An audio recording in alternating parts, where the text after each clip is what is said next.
A need for volunteers is prompting one summer festival to rethink what happens next.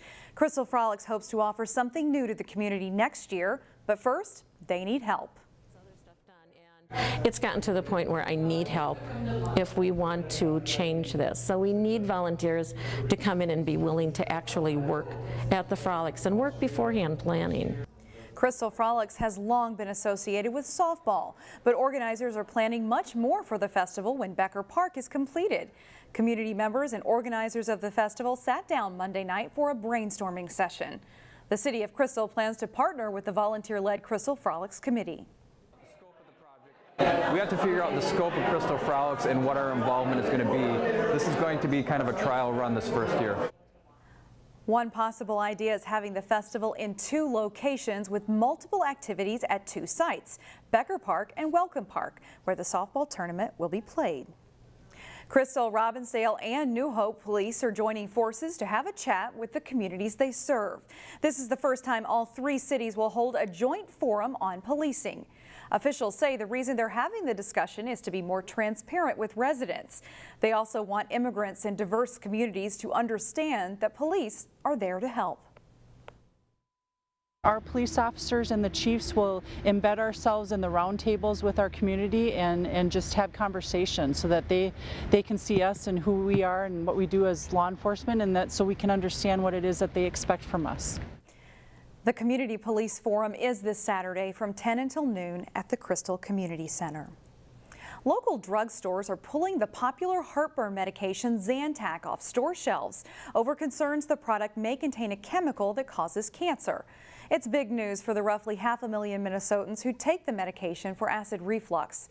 As Delane Cleveland reports, there's a clinic in Maple Grove where heartburn sufferers can go for help on what to do next. Whenever there's a big game on TV, people tend to flock to a local bar to enjoy some food and have a few drinks. Which is fine, as long as it's done in moderation.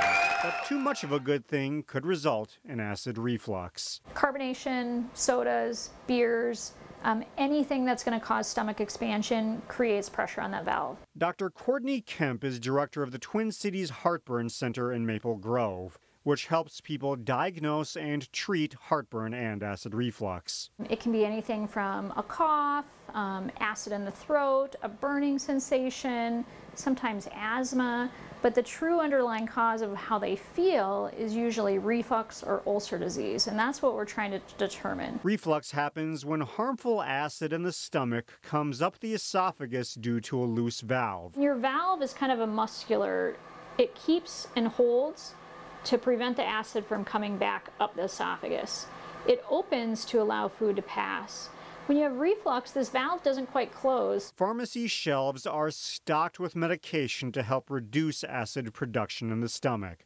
But these medications don't address the primary cause of reflux. If you've been on it for more than 8 weeks and you don't have complete relief, or even if you're on it and you want to try to go off it, it would be good to talk to your regular doctor or even us at the heartburn specialist, say, hey, I want to go off this medication. Is it safe? One form of treatment is a procedure where they encircle the valve in the esophagus with magnetic beads called links. It's physically designed for pressure to withstand reflux, but not too much pressure that it prevents you from swallowing. One way to avoid all of these issues is to simply maintain a healthy lifestyle. Diet and exercise with anything. In Maple Grove, Delane Cleveland, CCX News. Failure to treat acid reflux could lead to serious complications such as esophageal cancer. The former mayor of Crystal is showcasing her home as part of a tour on solar energy. About 2/3 of it is paid by solar and tax credits. The final third we're paying off over a period of about 7 years. And when we're done, then we will have no more energy payments that we're paying out for electrical.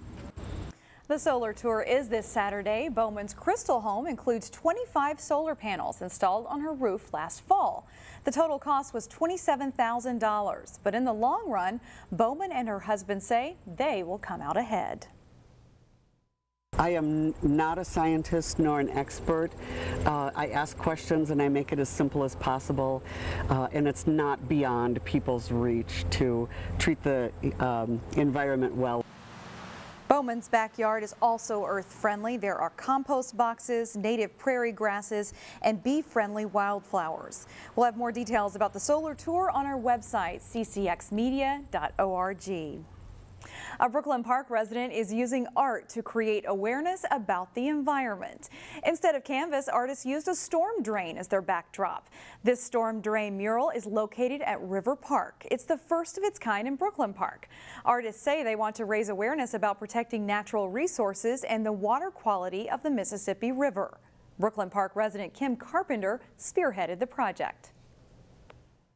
We heard from a lot of the neighbors on Mississippi Lane that they loved it, and they were asking if they could have murals on their drains as well. So we're hoping that there are lots of opportunities to not only do it in the West Mississippi watershed, but throughout the city of Brooklyn Park.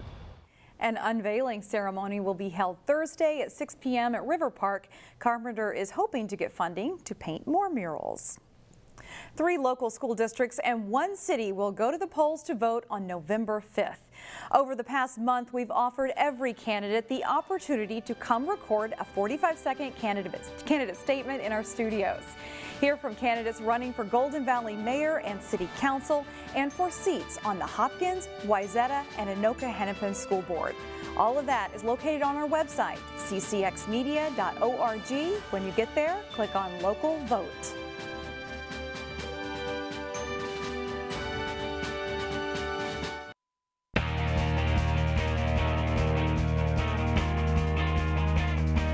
We have a number of football teams in the area that have started very strong this fall. 2 of them are Benilde-St. Margaret's and Cooper. They will rekindle the rivalry on Friday night. And as Jason Malillo reports, the Red Knights are expecting a good battle. Go! Pretty hot! Benilde and Cooper haven't faced off since 2016, but whenever the Hawks are on the schedule, it's a big game for the Knights. You know, a lot of kids come to our school from Robbinsdale schools, so it's everybody knows everybody, so it's kind of fun. Big backyard brawl. Benilde is undefeated this season and in first place in the Suburban Red Sub-District, with Cooper 4-1 and in second place. The Hawks' offense is putting up big numbers, so the Knights' defense will have to be dialed in. I think their offensive line coach does a great job. Their zone scheme is tremendous, and you know, they've got a mobile QB, and he's a young one, but he's still very good with what he does with the football. He's pretty accurate for as young as he is, and then makes pretty good decisions. So, you know, he's not typical sophomore quarterback. He's good. We really want to penetrate the backfield and get pressure on the quarterback. So, I mean, that's important to disrupt their pass game. Benilde has played without star running back Isaiah Washington this season, but that hasn't slowed the run game. 4 Knights have rushed for over 100 yards, with sophomore Camden Royal racking up 750 yards and 9 touchdowns so far. And senior quarterback Nick Peterson has thrown 6 touchdowns and no picks. I think we got such a strong run game. I think we'll be able to kind of pound it down their throat and see what we can do from there. I mean, if they bring everyone in the box, maybe we'll be able to open up and throw it, but I think we got a lot of good running backs between Joe and Cam and Petty, a bunch of really strong guys that will be able to successfully run on them. Benilde will aim to run its record to 6-0 on Friday night and spoil Cooper's homecoming in the process. Jason Malillo, CCX Sports. Yeah, we'll catch up with Cooper later this week to find out how the Hawks are preparing for Benilde. The Champlin Park football team travels to Rosemont on Friday for their game. On this week's Sports Jam show on CCX, we feature Rebel linebackers Obi Avalecha and Noah Link. Here's part of what you'll see. The team's top 2 tacklers have helped lead the Rebels to a 4-1 start. 2 senior leaders know their roles. We got to be communicative to our group, you know, let everybody know what they're supposed to do. You know, we got to be there to make plays. And we also got to be able to, you know, set up plays for other people as well. Obi does a great job of being a leader, and I just try to follow up with him. The D-line does, to be honest, most of the work for us. They clear out all the O-linemen. We're clean most of the time. So it's just so much thanks to them for that. Noah's a great guy. He's smart, you know, he takes good read steps. He does everything well. You know, he's athletic, tall, he can do everything. The big guys up front kind of keep everybody off him, but they flow to the ball. They work very hard. I don't think either of them have missed a snap, you know what I mean? And that's tough at linebacker because they're probably averaging close to, you know, 10+ tackles a game. You can see the rest of that story and more this week on Sports Jam. It's on through Wednesday night on CCX1 and online anytime at ccxmedia.org. As we hit October, a number of local teams are ranked in statewide polls. Here's how things stack up in a couple of prominent fall sports. Maple Grove holds at number 3 in the Class AA girls soccer rankings behind Andover and Edina. The Crimson host Andover Tuesday. Champlin Park is having an excellent season too. The Rebels are ranked 6th, right behind Stillwater and Rosemont. In Class A girls soccer, Montemita is the new #1 team. Hill Murray is 2nd and Holy Angels 3rd. Benilde-St. Margaret's is rated 5th and Breck 6th. No teams from our area are ranked in Class AA boys soccer. In Class A, Breck is 3rd this week after a 1-goal loss to Waconia, the new #2 squad behind Holy Angels. Blake is ranked 6th and Totino Grace 9th. The playoffs get started next week in this sport. In volleyball, Whitesetta remains at number 3 in the Class 3A poll behind Egan and Northfield. The Trojans' only 2 losses this season are to Northfield.